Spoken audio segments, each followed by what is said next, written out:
도돌이 가족과 함께하는 말씀 묵상 시간입니다. 오늘도 우리 주님께서 우리에게 말씀을 깨닫는 지혜와 기도응답의 축복을 더해 주시기를 주님의 이름으로 축원을 드립니다. 오늘 함께 나누실 말씀은 시편 58편 1절에서 11절 말씀입니다. 중국 사람들은 가장 살기 좋은 시대를 요순 시대라고 얘기를 합니다. 그 시대에 태평성대를 누린 것입니다.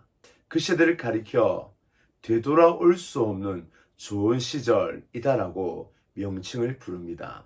얼마나 좋았길래 요순 시대를 가장 좋은 시대라고 얘기할까요? 요순 시대의 백성들은 왕이 누군지를 몰랐다고 합니다. 한날 순 임금이 암행을 가게 되었습니다.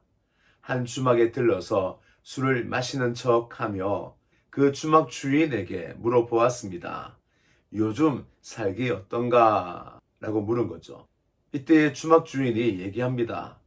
참 살기 좋은 시대입니다. 부족한 것이 없고 참 태평성대를 우리가 누리고 있습니다. 라고 하더랍니다. 순임금이 너무 기분이 좋았죠. 그하여 좀 우쭐거리는 마음에 자기 자신을 조금 칭찬하고자 다시 질문합니다. 도대체 이 나라의 임금이 누구이기에 이렇게 잘 살게 하는가? 라고 물었답니다. 이때 주막 주인이 말하기를 그것은 내가 잘 모르겠소. 그것은 내가 알 필요도 없고 그것은 나라님들이 알아서 할 일이 아니요. 그것은 내 알 바 아니요. 다만 참 살기 좋소. 이렇게 얘기를 하더랍니다. 순임금이 살짝 기분이 나빴지만 되돌아보면서 그렇구나. 사람들이 정말 살기 좋기에 왕이 누군지도 모르며 관심도 없는 것이구나 라고 생각을 했답니다. 이런 얘기를 들으면 사뭇 우리나라의 모습과 달라서 가슴이 아픕니다. 요즘 아이들은 검찰총장이 누구이고 법무부 장관이 누구이고 청와대 비서실장이 누구인지 알고 있는 시대가 되었습니다. 순진한 아이들 입에서 왜 정치인들의 이름이 오르내릴까요? 분명한 건 태평성대의 요순시대의 모습과는 사뭇 다르다라는 것입니다. 그리고 요순시대와 다른 길을 걷는 우리 주국의 모습이 다만 가슴 아플 뿐입니다. 다윗도 오늘과 같은 어수선한 시국에 오늘 시편 58편을 지었습니다. 통치자들이 정의를 행하지 아니하고 비리와 뇌물과 더 좋은 요직을 차지하기 위하여 탐욕과 욕심을 부리며 판결을 곡해하고 백성들을 정치의 이용으로 삼는 그 모습을 오늘 보여주고 있습니다. 다윗도 그 아픈 가슴으로 오늘 시를 적은 거죠. 그래서 오늘 표지를 보면 이렇게 나와 있습니다. 알다스헷에 맞춘 노래. 알다스헷이라는 이 단어는 멸망하지 않다라는 뜻을 가지고 있습니다. 아마도 그 시대의 어지러움, 정의가 무너지고 공의가 사라지고 정직이 흐려진 그 나라, 멸망할 것 같은 그 나라, 그러나 멸망하지 않는다.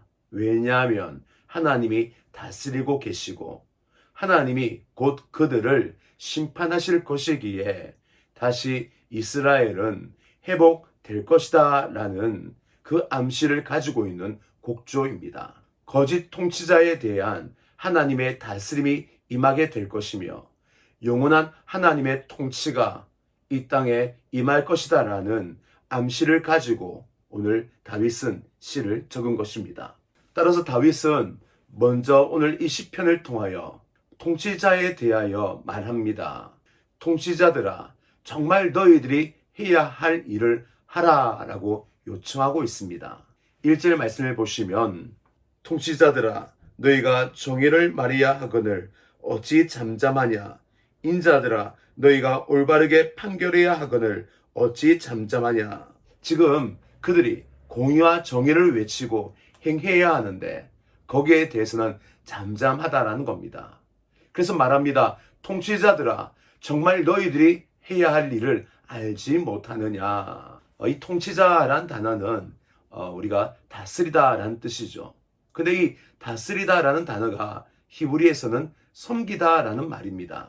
권력으로 누르고 압제하고 감시하고 탄압하는 권력을 사용하여 자신의 욕심을 채우는 그러한 다스림이 아니라 목자처럼 양들을 살피고 보호하고 보살피고 필요한 것들을 채워주는 섬김, 그것이 다스리다, 통치하다라는 뜻의 의미입니다. 그래서 다윗은 말합니다. 통치자들아, 너희는 목자이다. 목자의 일을 잃어버리고 어찌하여 늑대와 이리의 일을 하고 있느냐라고 오늘 고소하고 있는 것이죠. 공의와 정의를 잃어버린 통치자들, 그들이 통치자의 일을 하다 보니 스스로 착각한 것입니다.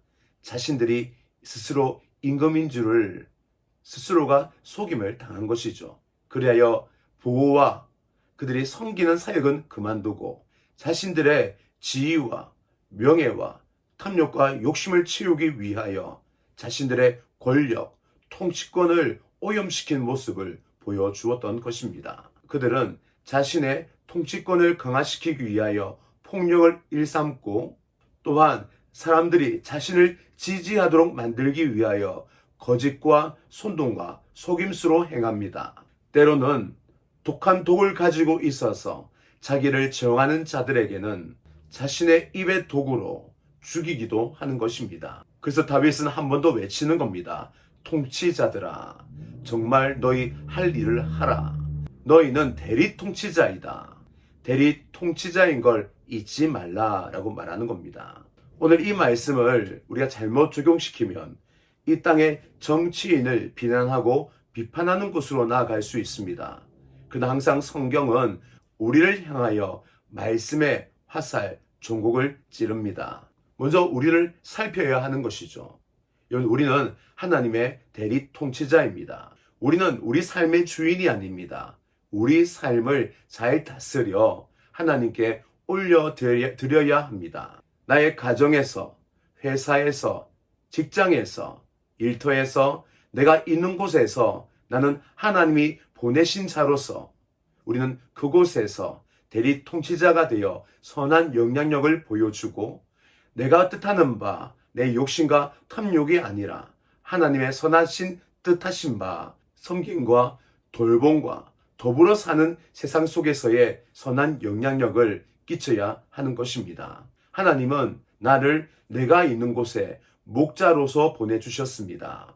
나와 만나는 많은 사람들, 하나님이 보내신 양이란 사실, 하나님께서 그들을 돌보는 통치권을 내게 주셨음을 잊지 마시고 내 지위가 어떠하든 영적으로는 내가 바로 통치자이며 다스리는 자이며 섬기는 자이며 내가 주도권을 가지고 있는 하나님의 보내심을 입은 목자라는 사실을 꼭 기억하여서 영권을 가지고 내가 있는 곳에서 하나님의 영향력을 행사하며 보여주는 저와 여러분 되시기를 주님의 이름으로 축원을 드립니다. 두 번째, 다윗은 악한 통치자가 어떻게 무너지는가 우리에게 말하고 있습니다. 다윗을 보면 알 수 있습니다. 사울이 잠자러 동굴로 들어왔습니다. 근데 그 동굴은 다윗과 그 부하들이 있었던 곳이죠. 그냥 슬쩍 다가가 칼을 떨어뜨리면 사울은 죽습니다. 부하들이 재촉하죠. 빨리 사울을 죽입시다. 이제 다윗, 당신이 왕이 되십시오. 이 부정하고 부패한 나라 다시 세워야 되지 않겠습니까? 라고 말합니다. 그러나 다윗은 그 부하들의 말에 동조하지 않습니다. 그들을 말립니다. 그리고 사울의 옷자락만 잠깐 뵐 뿐이죠. 그는 얘기합니다.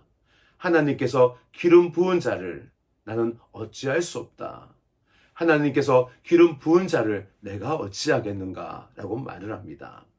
하나님께 바로 그 모든 일들에 대한 위탁을 맡긴 것입니다.